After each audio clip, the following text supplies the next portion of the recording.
j'étais en train de penser que ce qu'on vient de chanter, c'est une vérité qui n'est pas une vérité républicaine. Vous avez entendu parler cette semaine des tenues républicaines, mais c'est une vérité biblique. Et c'est plus fort que les vérités républicaines encore. Eh bien, sur ce, je vais vous dire bonjour à tous les frères et sœurs que je n'ai pas encore vus ce matin. Je vous salue au nom de Jésus-Christ, notre Sauveur. Et comme vous avez vu, le printemps est terminé, l'été est terminé, et nous sommes maintenant donc arrivés en automne. Mais est-ce que l'automne il est plus triste que les autres saisons? Pas forcément. Il y en a beaucoup qui n'aiment pas l'automne, mais il y a d'autres qui aiment bien l'automne, même si quelques-uns pensent qu'il est triste. Bien sûr, c'est le moment où les feuilles tombent. Et je vais parler des feuilles des arbres, pas les feuilles des ampoules. Donc ça dépend comment on voit la vie. Mais c'est le moment où les feuilles tombent. Pour Albert Camus, par exemple, l'automne est un deuxième printemps où chaque feuille est une fleur. Il suffit de les voir comme une fleur, et bien c'est comme ça qu'il le voyait. Pour Toulouse-Lautrec, l'automne est le printemps de l'hiver. Et bien comme le printemps c'est le printemps de l'été, l'automne est le printemps de l'hiver. Et quelqu'un d'autre a dit que l'automne est une saison de l'année que Dieu semble avoir mis là uniquement pour la beauté de la chose, juste pour la beauté de la chose. Et c'est vrai que c'est beau l'automne quand même. Mais je ne vais pas citer seulement des hommes qui ne parlent pas de la Bible, je voulais citer un qui parle de la Bible. Et Jacques, au chapitre 5, versets 7 et 8, il dit « Pensez au cultivateur, il attend les précieuses récoltes de la terre, il prend patience à leur égard, jusqu'à ce que tombent les pluies de l'automne et du printemps. Vous aussi, prenez patience, soyez pleins de courage, jusqu'à la venue de notre Seigneur, et car la venue de notre Seigneur est proche. » Donc c'est un petit peu ce que nous avons chanté ce matin, la venue de notre Seigneur est proche. Et toute la parole de Dieu est inspirée de Dieu, et elle nous parle de différentes manières, et c'est toujours pour notre bien, pour que nous puissions attendre le Seigneur, pour que nous puissions rester fidèles au Seigneur. Dieu a parlé à travers ses serviteurs de la Bible, il parle encore aujourd'hui et il parlera toujours, pour que nous puissions tenir ferme jusqu'à son retour, jusqu'au retour de notre Seigneur Jésus-Christ. Et ce matin, je voudrais vous lire 4 versets dans le chapitre 1 de Hébreux, qui dit ceci: « Dieu, après avoir autrefois, à de nombreuses reprises et de bien de manières, parlé à nos ancêtres par les prophètes, dans ces derniers jours, il nous a parlé par son Fils. Il l'a établi héritier de toutes choses, et c'est par lui qu'il a créé l'univers. Le Fils est le reflet de la gloire et l'expression de sa personne. Il soutient tout par sa parole puissante. Après avoir accompli au travers de lui-même la purification de nos péchés, il s'est assis à la droite de la majesté divine dans les lieux célestes, dans les lieux très hauts. Il est ainsi devenu d'autant supérieur aux anges qu'il a hérité d'un nom bien plus remarquable encore que le leur. Et nous l'avons chanté tout à l'heure, Roi des rois, le nom du Seigneur Jésus. Et puis, au chapitre 2, et aussi les 4 premiers versets. Puisqu'il en est ainsi, nous devons prendre encore plus au sérieux les enseignements que nous avons reçus, afin de ne pas être entraînés à la dérive. En effet, la parole transmise à nos ancêtres par des anges est entrée pleinement en vigueur, et chaque infraction, chaque désobéissance a reçu sa récompense, la récompense qu'elle méritait.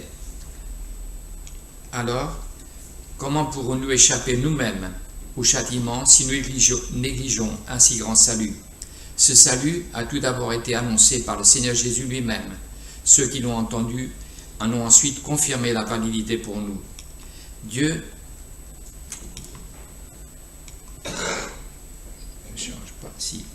Et Dieu a authentifié leur témoignage en y ajoutant le sien, c'est-à-dire en accomplissant toutes sortes de miracles et de signes, des actes extraordinaires, des manifestations diverses de sa puissance, et en accordant à ses témoins, selon sa propre volonté, de recevoir chacun sa juste récompense.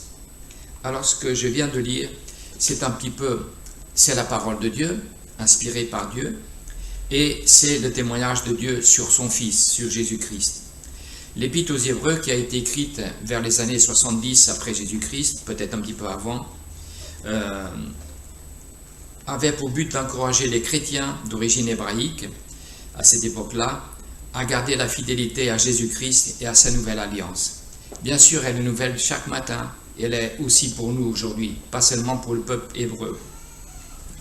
On ne sait pas avec certitude qui a écrit l'Épître aux Hébreux. Certains disent que c'est Paul, d'autres disent que ce n'est pas Paul. Il y en a qui ont dit que c'était Paul et puis qui sont revenus dessus, mais peu importe.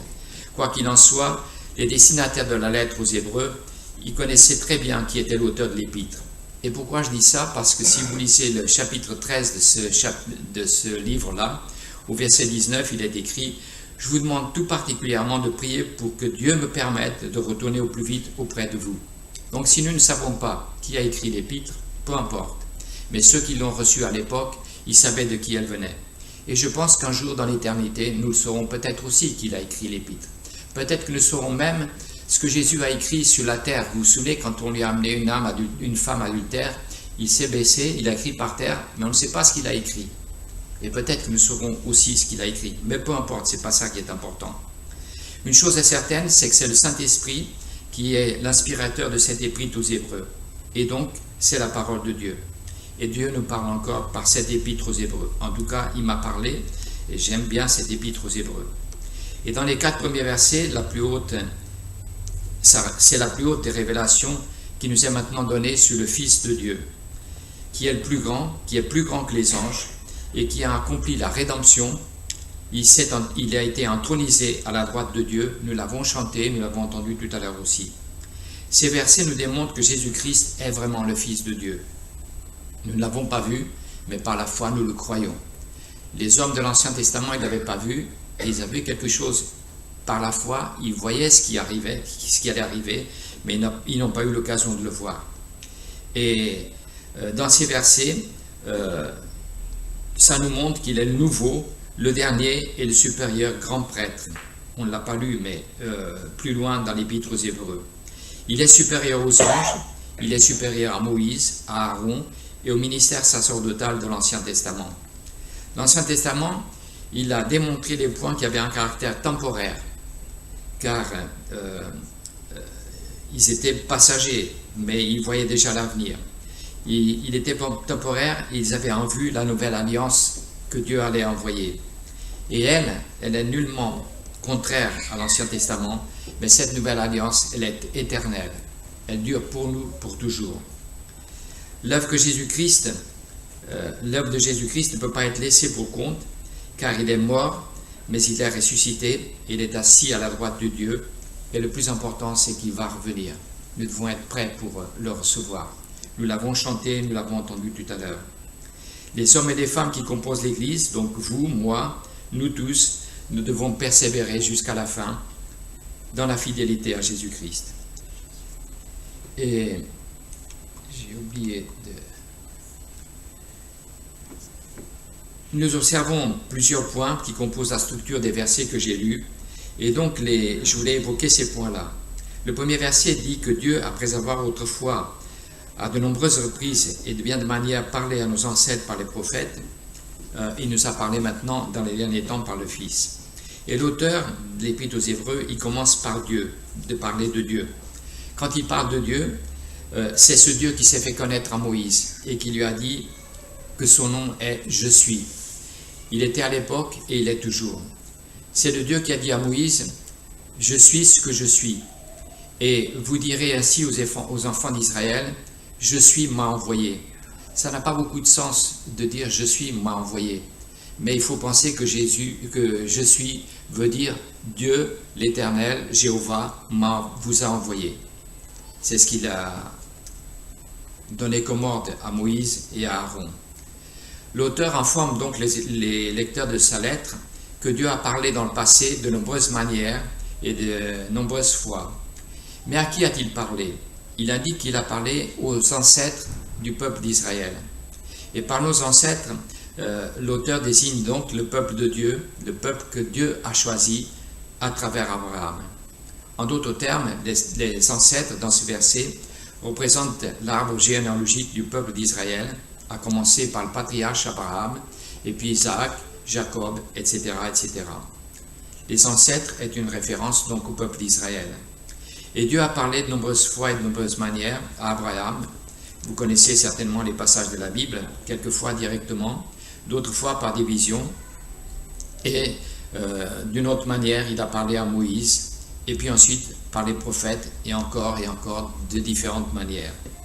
Et par les prophètes, c'était des hommes et des femmes que Dieu avait choisis parmi le peuple d'Israël, et par intermédiaire desquels il pouvait transmettre les messages à son peuple. Tout n'a pas été révélé à chacun des prophètes, mais les uns ont reçu une partie, et les autres ont reçu une partie de la révélation. Maintenant, nous avons plus de privilèges parce que nous connaissons toutes les choses qui sont passées, qui étaient annoncées par avance dans l'Ancien Testament. Alors que eux, ils n'ont connu que partiellement. Pour Abraham, il lui a été révélé qu'il serait le père d'une grande nation. Pour Jacob, Dieu lui a montré quelle serait la tribu qui serait la suite de sa descendance. Pour David, il lui a montré quelle serait la famille. À Michée, il lui a indiqué dans quelle ville serait faite la naissance du Sauveur, la nativité. À Daniel, Dieu lui a montré les temps exacts, les temps qui allaient se passer après. Par Malachie, nous avons vu, Dieu lui a indiqué la venue de son précurseur et le second avènement. À travers Jonas, nous pouvons voir l'enterrement de Jésus et sa résurrection. Par Ésaïe, sa mort et sa résurrection. Et par Osée, encore par exemple, le prophète Osée, sa résurrection. Comme il est écrit en 1 Corinthiens 13, 12, « Chacun ne savait qu'en partie, mais quand ce qui était parfait vint dans le Messie, ce qui était en partie fut aboli. » Par Jésus-Christ, il est venu accomplir tout ce qui était annoncé par les prophètes. Dieu a parlé de nombreuses fois et de nombreuses manières à Abraham directement, ou par des visions, ou à Moïse, et par différentes manières, donc par des suggestions internes, par des voix audibles, et encore par des rêves et par des visions. Il est encore écrit que dans les derniers temps, vos jeunes filles et vos jeunes hommes auront des rêves et des visions. D'une manière, il a été vu par Abraham, d'une autre manière, il a été vu par Moïse, encore d'une autre manière, il a été vu par Élie ou par Michée, et par Isaïe, par Daniel, par Ézéchiel, qui ont observé différentes formes. On peut le voir en Nombre 12, versets 6 et 8. Les révélations de l'Ancien Testament étaient fragmentaires et en substance et en multiples formes. La multitude des prophètes montre que chacun globalement et tous ensemble n'ont prophétisé que partiellement. Mais en Jésus-Christ, la révélation de Dieu est pleine maintenant, dans une pure lumière, unissant à lui le reflet de sa gloire et l'expression de sa personne, qui sont l'image du Père. Et au verset 2, il est écrit « Mais dans ces derniers jours, Dieu nous a parlé par le Fils qu'il a établi, héritier de toutes choses, et c'est par lui aussi qu'il a créé l'univers. » Quand l'auteur de Dieu parle de nous, il fait référence à tous ceux de l'époque à qui il écrivait, aux Hébreux, mais au peuple juif qui ont entendu les sermons et les paroles de Jésus-Christ lui-même, et à tous ceux qui l'ont reconnu, et même à ceux qui l'ont rejeté. C'était pour tous. Même si quelques-uns ne voulaient rien savoir. C'est à noter même que l'auteur est inclus dans ce récit, et nous-mêmes, nous sommes inclus dedans. Il faut se rappeler que depuis Malachie, le dernier prophète de l'Ancien Testament, il s'est passé 400 ans pendant lesquels aucun prophète n'est venu parler de la part de Dieu. Et pendant ces 400 ans, jusqu'à la naissance de Jésus, il n'y a pas eu de prophétie. Alors dans l'attente du Messie, le peuple d'Israël devait être encore plus dans une grande attente. Et pourtant, ils ne l'ont pas reconnu. Mais ensuite, il nous est dit que Dieu nous a parlé par le Fils. Et l'auteur désigne clairement le Seigneur Jésus-Christ, qui est réellement le Fils de Dieu. Le roi Salomon, dans les Proverbes, chapitre 30, verset 4, il a dit « Qui est jamais monté au ciel, puis en est redescendu? Qui a donc recueilli le vent dans ses mains à poignée? Qui a enveloppé les eaux dans son manteau? Qui a fixé les limites de la terre? Quel est le nom et quel est le nom de son fils? Dis-le si tu le sais. » Je ne vais pas faire des questions aux enfants, comme Matthieu il a fait tout à l'heure, mais si je pose, c'est des points d'interrogation. Qui est jamais monté au ciel puis est redescendu? Qui a donc recueilli le vent dans ses mains à poignée? Qui a enveloppé les eaux dans son manteau? Eh bien, nous savons qui c'est. C'est l'Éternel Dieu, et par son Fils, par Jésus-Christ. Quel est son nom? Quel est le nom de son Fils?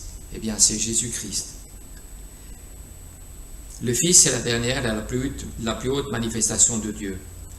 On peut le voir en Matthieu 21, 34 à 37. Pas seulement une petite portion, comme pour les prophètes, mais la plénitude de l'Esprit de Dieu, qui habite en lui corporellement. Par son Fils et en son Fils, comme il est écrit en Jean 14, verset 10, Jésus est le vrai prophète de Dieu. Le Fils est le reflet de la gloire et l'expression de sa personne. Il soutient tout par sa parole puissante. Sa majesté est présentée d'une manière sans équivoque par le nom même de Fils de Dieu, mais aussi par les trois affirmations suivantes. Il dit que de Jésus, il est un reflet de sa gloire, qu'il est l'expression de sa personne et qu'il soutient tout par sa parole puissante. Donc vraiment, Jésus-Christ est le Fils de Dieu. Jésus-Christ est Dieu. J'ai eu hier un coup de téléphone. Comme d'habitude, vous savez, dans la semaine, la personne qui était au téléphone pour me dire « je n'ai rien à vous vendre ». J'ai dit « bon, c'est un témoin de Jéhovah ». Et il m'a dit « je vais vous parler de la Bible ». C'est exactement ça. Sauf que la différence, c'est que pour eux, Jésus-Christ n'était pas le Fils de Dieu, ou était le Fils de Dieu, mais pas égal à Dieu.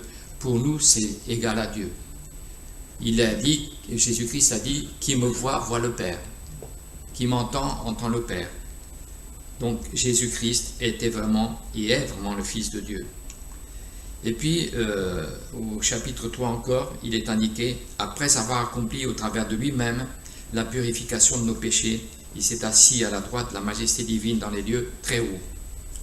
C'est lui-même qui a été le souverain sacrificateur, mais qui a été la victime expiatoire aussi. Dans l'Ancien Testament, le souverain sacrificateur offrait des victimes, des animaux en holocauste, mais Jésus-Christ, il s'est offert lui-même. Nous voyons une éblouissante clarté jaillir de cette épître aux Hébreux. Le Saint-Esprit, il célèbre la personne de Jésus-Christ, le Fils de Dieu, qui a accompli l'Ancien Testament et qui dépasse et qui surpasse tous les personnages de l'Ancienne Alliance. Toute la révélation est introduite par ce qui est le fondement glorieux. Après avoir accompli au travers de lui-même la purification de nos péchés, il s'est assis à la droite de la majesté divine dans les lieux très hauts. C'est le fondement de notre salut. Jésus-Christ n'est pas resté mort. Lui, il est notre assurance, il est notre paix, comme nous l'avons chanté tout à l'heure. Il est la source de notre joie, parce que c'est lui-même qui a accompli une œuvre absolument parfaite et entièrement suffisante. Son sang expiatoire a satisfait les exigences de la justice divine, de la justice de Dieu à l'égard du péché. Jésus a accompli sans notre aide et sans aucun de nos efforts tout ce que Dieu voulait pour que les péchés soient pardonnés. Et maintenant, le Seigneur Jésus-Christ est assis à la droite de sa majesté divine comme preuve que Dieu le Père a accepté pleinement son sacrifice. Et au centre de cette gloire céleste, notre Seigneur siège comme grand prêtre en faveur de vous, en faveur de moi, en faveur de ceux qui ont accepté et reconnu comme Seigneur et Sauveur, pour les délivrer, pour les purifier, pour les sanctifier, en vue de son retour. Nous sommes justifiés par le sang de Jésus-Christ. Nous ne sommes pas forcément justes parce que nous avons de l'amertume, de la colère, comme Arnaud le disait tout à l'heure. Il peut nous arriver des choses comme ça, mais Dieu nous voit juste à travers le sang de Jésus-Christ, parce qu'il a accepté son sacrifice. Et Jésus est là, à la droite de la majesté divine. Il nous garde en son nom, et c'est lui qui nous inspire et qui nous soutient dans notre témoignage. Au verset 4, il est écrit « Il est ainsi devenu d'autant supérieur aux anges qu'il a hérité d'un nom bien plus remarquable encore que le leur. » L'auteur montre que Jésus fait homme, et dans la forme humble qu'il a vécue, il pourrait faire trébucher les Juifs en disant finalement c'était le roi d'Israël, mais il est mort, mais il pouvait le considérer comme un homme quelconque, mais La bonne nouvelle, c'est qu'il a été donné comme le Fils de Dieu, le seul capable de pouvoir nous pardonner les péchés. Car il est à la fois Fils de Dieu, Hébreux 1, 4, 14. Il est Fils de l'homme, mais exalté par Dieu, Hébreux 2, 5 à 18. Et il est bien mieux que les anges. Dieu n'a jamais parlé des anges comme il a parlé de Jésus-Christ. Au moment de son baptême, par exemple, en Luc 3, 22, la parole de Dieu Père, elle s'est fait entendre parce que le Saint-Esprit est descendu sur lui sous la forme d'une colombe, et une voix retentit du ciel en disant « Il est mon Fils bien-aimé, en lui j'ai fait toute ma joie. » Ou encore, au moment de la transfiguration, la voix de Dieu est encore sortie de la nuée et disait « Celui-ci est mon Fils bien-aimé, que j'ai choisi, écoutez-le. » Alors le peuple d'Israël n'a pas voulu le connaître, beaucoup du peuple d'Israël, mais il y en a encore qui l'ont connu, et grâce à cela, nous sommes encore là. Aussi, les manifestations de Dieu par les anges, à différents moments dans l'Ancien Testament, n'ont pas amené beaucoup d'hommes à se tourner vers Dieu. On connaît les hommes les héros de la foi qui sont écrits en Hébreux 12, mais à travers le sacrifice de Jésus-Christ, fait homme, qui a été obéissant jusqu'à la mort et mort sur la croix, vous, moi et beaucoup d'autres frères et sœurs sont maintenant réunis et se réunissent dans le monde parce qu'ils croient dans le sang purificateur de Jésus-Christ. Dieu a ressuscité d'entre les morts Jésus-Christ et l'a fait monter auprès de lui et l'a fait asseoir à sa droite et lui a donné un nom bien plus grand que celui des anges. Apocalypse 4, chapitre 4, verset 8, il dit « Saint, Saint, Saint est le Seigneur, Dieu le Tout-Puissant, qui est, qui était, qui est et qui revient. » Puis en 5.13, « Tu es digne, Seigneur, notre Dieu, de recevoir la gloire, l'honneur et la puissance, car tu as tout créé, c'est par ta volonté que tout était et que tout a été créé. » Un nom bien plus grand, Roi des rois, Seigneur des seigneurs. Et en Hébreu, au chapitre 2, verset 1, Puisqu'il en est ainsi, nous devons prendre encore plus au sérieux les enseignements que nous avons reçus afin de ne pas être entraînés à la dérive. L'auteur nous dit que nous devons nous accrocher fermement aux vérités que nous avons entendues ou que nous lisons dans la Bible chaque jour afin de ne pas nous écarter. Dans une autre version, c'est traduit afin de ne pas flotter. Et ça nous rappelle un morceau de bois dans une rivière ou dans un lac qui flotte à la dérive, qui ne se colle pas aux autres choses, mais qui continue flottant. Donc nous qui avons la parole de Dieu dans nos mains, nous ne devons pas être ballottés d'un côté et de l'autre, mais nous devons rester fermes dans la parole de Dieu. En effet, la parole transmise à nos ancêtres par des anges est entrée pleinement en vigueur, et chaque infraction, chaque désobéissance a reçu la sanction qu'elle méritait. Nous aussi, nous méritions des sanctions, mais parce que nous avons reconnu le sang de Jésus-Christ comme purificateur de nos péchés, sa mort comme la mort expiatoire de nos péchés, alors maintenant nous sommes purifiés. Lorsque nous ne sommes pas fondés sur la parole de Dieu, nos influences peuvent être, que ce soit des amis, de la famille, de la société, peuvent nous ballotter de la droite et de gauche. Mais ces enseignements que nous pouvons recevoir des uns et des autres sont contraires à la parole de Dieu. De telles choses ne sont pas bonnes pour nos vies, mais si nous restons ancrés dans la parole de Dieu, alors nous pouvons rester fidèles jusqu'à son retour. Les valeurs que nous pouvons recevoir, elles changent d'un moment à l'autre. On nous dit que nous devons nous moderniser. On voit la concurrence qu'il y a à faire des tours plus grandes les unes que les autres, mais tout cela va passer. Mais la parole de Dieu, elle reste, elle ne change pas. Alors, comment pourrons-nous échapper nous-mêmes au châtiment si nous négligeons un si grand salut? Car ce salut a d'abord été annoncé par le Seigneur Jésus-Christ lui-même. Ceux qui l'ont entendu ont ensuite confirmé la validité pour nous. Si nous sommes là aujourd'hui, c'est parce que des frères et sœurs, des apôtres, ont continué le message de la parole de Dieu. Ce troisième verset commence par une question, de savoir comment pouvons-nous échapper si nous négligeons un si grand salut. Cette question est mise pratiquement au début de la lettre, dans le chapitre 2, Parce que les destinataires, à l'époque, les Hébreux, ils étaient encore dans l'ancienne alliance et ils négligeaient le salut en Jésus-Christ. L'auteur affirme que le message a été donné par le Seigneur, qui est Jésus, et qui a été confirmé après par les apôtres et par les disciples. Et ce message est supérieur à celui qui avait été transmis du temps de l'ancienne alliance, comme j'ai déjà dit précédemment. Et si la désobéissance à la parole qui a été transmise par les anges a conduit au châtiment, nous voyons ce qui s'est passé avec Jonas, qui n'a pas obéi à ce que Dieu lui avait demandé, par les souffrances par lesquelles il est passé. D'autres, mais quand on obéit à la parole de Dieu, quand on garde la parole de Dieu dans nos cœurs, eh bien, nous ne sommes plus dans le châtiment. Et le verset 4, « Et Dieu a authentifié le témoignage des apôtres en y ajoutant le sien, c'est-à-dire en accomplissant toutes sortes de miracles, d'actes extraordinaires, des manifestations diverses de sa puissance, en accordant à ses témoins selon sa propre volonté de recevoir chacun sa juste part du Saint-Esprit. » Jésus a accompli des miracles, des signes, des prodiges, comme le rappellent les évangiles. Et après Jésus-Christ, ce sont les apôtres qui ont accompli des miracles. Et Jésus continue encore, et Dieu continue encore à faire des miracles. Quand il y a des âmes qui sont sauvées, quand le Saint-Esprit touche les cœurs, eh bien c'est un miracle de la part de Dieu. Si nous ne voyons pas des miracles, quelquefois de guérison, des choses comme ça, mais si on regarde dans notre vie les uns et les autres, eh bien on peut voir des miracles dans notre vie.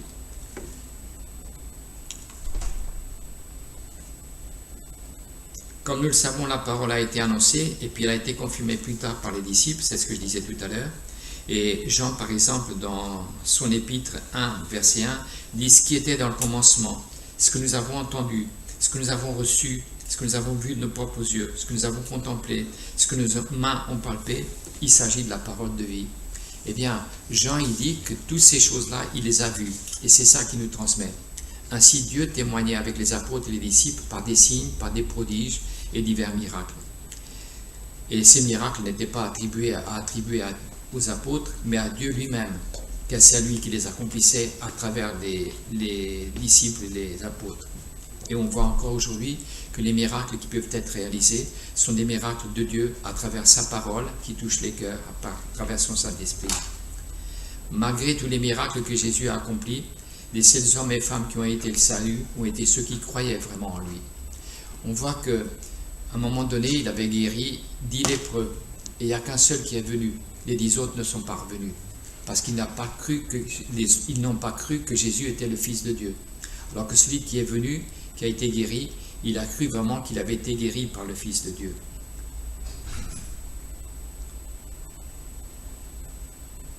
L'apôtre Paul présente par exemple des déclarations suivantes à travers... Il n'y a pas que l'auteur aux Hébreux qui parle de Jésus comme le Fils de Dieu, mais l'apôtre Paul aussi présente des caractéristiques de Jésus. Il est l'héritier de tout. Et si nous sommes enfants, un verset en Romains 8, 17, si nous sommes enfants, nous sommes aussi immédiatement héritiers de Dieu et co-héritiers de Jésus-Christ. S'il est certain que nous souffrons avec lui, que nous soyons aussi glorifiés, nous sommes glorifiés aussi avec lui. Jésus, en tant que Fils de Dieu, est héritier de toutes choses.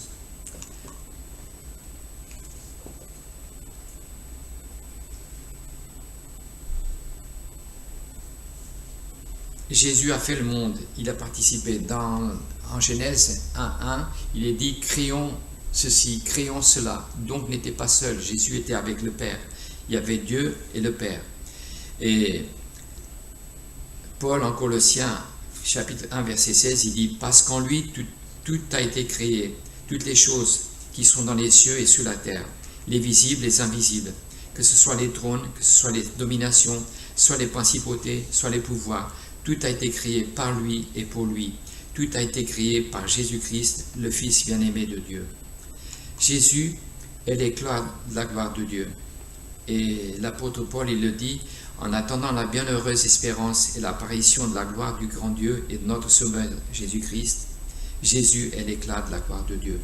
Nous attendons son retour, mais nous le voyons déjà par la foi, Jésus comme le Fils de Dieu. Jésus est l'image exprimée de Dieu. Et l'apôtre Paul en Colossiens le dit, lequel est l'image de Dieu invisible, le premier-né de toute la création. Les gens sans foi, dont l'intelligence a été aveuglée par Dieu de ce monde, de sorte qu'ils ne voient pas resplendir la gloire de Dieu, la nouvelle gloire du Christ, qui est l'image de Dieu. Il y a des hommes et des femmes qui ne voient pas encore. Mais nous devons, nous, en tant que chrétiens, prier. Je pense que vous le faites, je le fais, moi, pour ceux de ma famille qui ont déjà connu le Seigneur et qui se sont détournés, qui ont déjà connu la gloire de Dieu, qui ont déjà vu la gloire de Dieu, qui ont déjà reconnu Jésus-Christ comme leur sauveur, d'autres qui ne l'ont pas fait, mais pour que le Seigneur touche leur cœur et qu'ils puissent voir Jésus-Christ vraiment comme la gloire de Dieu, comme le Fils bien-aimé. Jésus-Christ soutient toutes choses.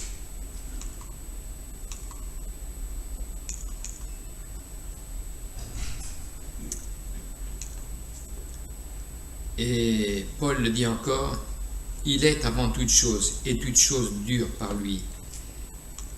Les chrétiens sont purifiés de leurs péchés, parce que nous avons cru en Jésus-Christ, nous avons la rédemption de nos péchés par son sang.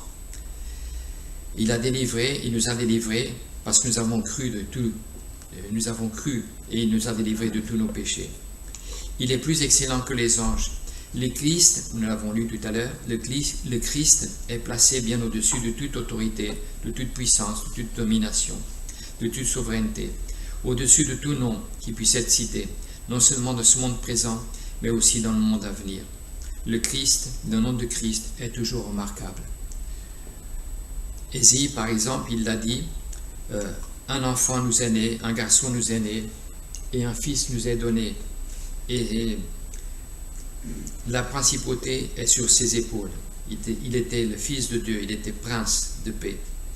Et il était merveilleux, conseiller, Dieu puissant, Père d'éternité, prince de paix. Et ce Jésus, il s'est assis à la droite de Dieu. C'est l'apôtre Pierre, cette fois-ci, qu'il précise, qu'il est monté au ciel et qu'il est à la droite de Dieu, et à qui les anges, il a dit, et à qui les anges, autorité et puissance ont été soumis. Donc Jésus-Christ est vraiment plus puissant que les anges. Le nom de Jésus-Christ, ce n'est pas un homme mort, c'est un homme qui est ressuscité, qui est assis auprès du Père, qui est mort pour nos péchés uniquement et qui est ressuscité. Nous n'avons pas le temps ce matin, mais on pouvait comparer un peu la lettre aux Hébreux avec la lettre aux Colossiens. Et l'apôtre Paul, il écrit pratiquement presque les mêmes choses au sujet de Jésus-Christ. Et Paul et l'auteur aux Hébreux utilisent une structure similaire du texte sur Jésus-Christ. Paul démontre aussi que Jésus-Christ est l'image de Dieu, qu'il est le premier-né de toute la création, que c'est en lui et par lui que toutes les choses ont été créées et que tout a été créé par Christ et pour Christ. Il est avant tout et il subsiste, et tout ce qui subsiste, c'est uniquement par lui. Il y a bien des structures similaires dans Hébreux 1, 3, 4 et Corinthiens 1, 14. L'objectif et le contexte des auteurs sont un peu différents. L'apôtre Paul cherche à démontrer la nouvelle condition des chrétiens en Christ. L'auteur aux Hébreux, lui, cherche à démontrer à ses contemporains que même si Jésus-Christ semblait être moins que les anges à cause de sa passion et de sa mort, il est maintenant assis à la droite de la puissance d'en haut, de la puissance de Dieu. Dans Colossiens, le texte est celui de la conscience. Par exemple, si nous lisions Colossiens 2, 9 à 15, il a dit « Tu es parfait en lui, nous sommes parfaits en lui, nous sommes circoncis en lui, nous avons été enterrés en lui et nous vivons en lui, et nous sommes aussi élevés en lui. » Le chrétien de Colosse, mais aussi les autres, et donc nous aujourd'hui, atteignons la plénitude en Jésus-Christ. Colossiens 2, 10. L'auteur aux Hébreux, le contexte est celui de l'exhortation pour le peuple d'Israël. Et il leur disait, nous devions prêter plus attention aux choses que nous avons déjà entendues, de sorte qu'à aucun moment nous puissions nous en éloigner. C'est ce qu'il disait en Hébreux 2. Mais c'est valable pour les peuples hébreux de l'époque et c'est valable pour nous aujourd'hui. Nous devons prêter plus attention aux choses que nous avons déjà entendues de la part de Dieu, de sorte qu'à aucun moment nous puissions nous en éloigner. Les chrétiens hébreux ont entendu la parole de Dieu à maintes reprises par les prophètes et ils devraient être diligents, de sorte qu'à aucun moment ils puissent s'écarter de la vérité de l'Évangile. C'est vrai pour ces chrétiens-là et c'est vrai pour nous aussi. Je vais conclure. Vous avez compris un petit peu ce que j'ai dit. C'est l'exaltation de Dieu, de Jésus-Christ, le Fils de Dieu. C'est la dernière révélation du Père sur son Fils.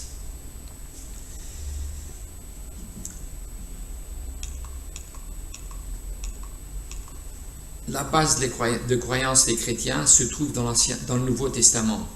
Pour les apôtres, à l'époque, et pour l'auteur aux Hébreux, la base de leurs affirmations sur la personne de Jésus-Christ se trouvait dans l'Ancien Testament. Grâce au lien que les auteurs du Nouveau Testament ont établi avec l'Ancien Testament, nous pouvons clairement voir que Dieu de l'Ancien Testament est le même Dieu que le Nouveau Testament. Nous pouvons clairement voir que les textes de l'Ancien Testament ont été divinement inspirés par Dieu et que ces livres continuent les fondements du Nouveau Testament. Et que le Nouveau Testament ne peut pas survivre sans l'Ancien Testament. En fait, le Nouveau Testament, ce que je veux dire par là, c'est que le Nouveau Testament a été écrit à la suite de l'Ancien Testament et c'est la continuation de l'Ancien Testament. La Bible, que ce soit les livres de l'Ancien Testament ou le Nouveau Testament, est composée de livres autour d'une seule idée, un Dieu d'amour qui en Jésus-Christ s'est révélé à l'humanité. Nous avons chanté tout à l'heure, que ce soit des grands, des petits, des gros, des minces, des noirs, des blancs, tous ont besoin de l'amour de Dieu. Jésus est celui qui était, il est celui qui est toujours, qui vit toujours, il est celui qui revient. C'est à nous d'être prêts et d'attendre son retour. Je pense que nous l'avons chanté plusieurs ce matin dans les chants que Samuel il avait entendus et nous devons être prêts pour son retour. Il est peut-être plus proche que ce que nous pensons les uns et des autres, mais que Dieu nous aide les uns et les autres à garder sa parole dans nos cœurs et à pouvoir être prêts pour son retour. Je vais prier. Notre Dieu, notre Père, je vais te louer et te bénir parce que dans ton amour, tu as eu compassion de chacun de nous, tu as eu compassion de moi. Et par ton Saint-Esprit, tu m'as révélé, Seigneur, que Jésus-Christ, que je n'ai pas vu personnellement, mais que je vois par la foi, est vraiment le Fils de Dieu. Celui qui est, celui qui était et qui revient. Seigneur, il était au début avec toi, il était au début le Créateur de toutes choses. Et il est venu, il s'est fait homme, et il est venu mourir sur la croix pour le pardon de mes péchés, pour le pardon des péchés de ceux qui croient en lui, de mes frères et sœurs ici, de mes frères et sœurs partout dans le monde. Seigneur, merci de nous aider les uns et les autres à rester confiants qu'il est assis à ta droite et c'est lui qui intercède pour nous chaque jour, Seigneur, et qui nous aide à avancer, qui nous aide à nous éloigner des choses qui ne sont pas de ta volonté. Père Céleste, je te prie de m'aider à attendre son retour et que mes frères aussi, Seigneur, nous tous, nous puissions nous préparer, sanctifier nos vies pour attendre le retour de Jésus-Christ, notre Sauveur. Sois loué, Père Céleste, pour ta parole et qu'elle puisse encore nous faire du bien. Au nom de Jésus-Christ, je te prie aussi. Amen. Amen.